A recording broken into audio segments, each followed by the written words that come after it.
稀客拜访呀。大家好，延平 Masos Gary， 我是自己 DIY 改装手搓出来一辆皮卡房车。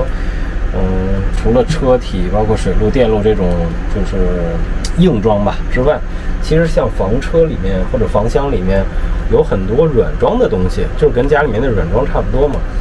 比如说像这种温度计啊、咖啡机啊、桌面怎么着的一些装饰啊、电器。包括这把椅子，这把椅子呢，其实是我今天想记录一下，是一个折叠的椅子我打开看一下啊。这把椅子呢，其实用起来都还 OK， 也比较节省空间。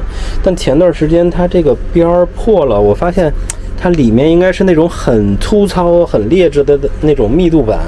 我觉得这种材料其实放在房厢内，不太安全。在房车里或房厢里面，一定要用比较环保的材料。包括我整个改装的过程，其实也都是测甲醛啊，完全没问题。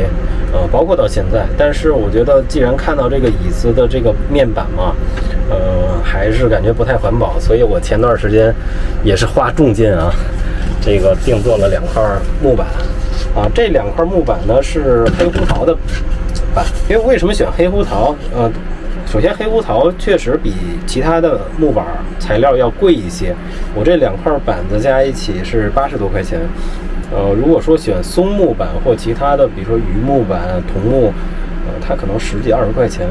但是选黑胡桃的一个原因就是，我整个房厢里面，包括也看到，其实配色是偏黑色系的。然后黑胡桃呢，因为天然是这种偏深色的，所以我觉得颜色比较淡。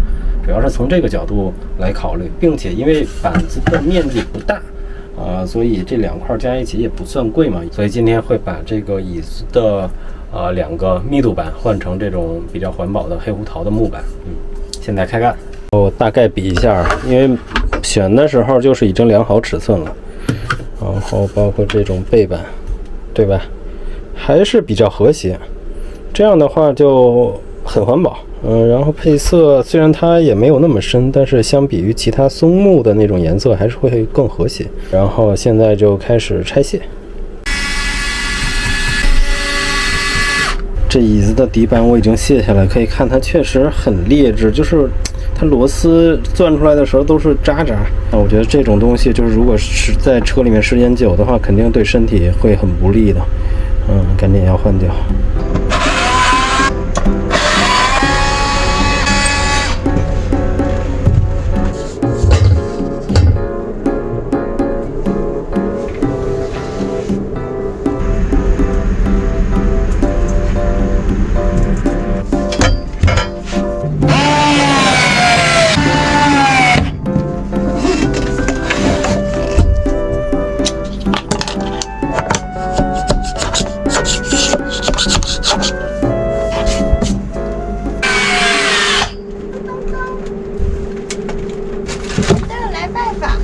欢迎甜豆，你手里什么东西？别人家的野果。好脏，不能吃啊，不能吃。稀客拜访呀，甜豆，这块危险。哎，甜豆，哎，嘿嘿嘿，豆你别折下去啊，好了，这就已经修好了，非常稳固。然后甜豆，哎呦，甜豆检测合格，甜豆这全是钉子啊！哎呦，哎呀，扎手扎手！放下。这是笔，对笔。哎呦，回家画画，回家画画。回去画吧，妈妈给你买了小彩笔哟。买了彩笔。笔，对。笔，对了。哎，等会儿这太高，爸爸抱你一下。然后甜豆刚才检测已经合格了，而且我觉得黑胡桃和这黑色确实比较搭，和整体的这个房厢的颜色也是比较一致。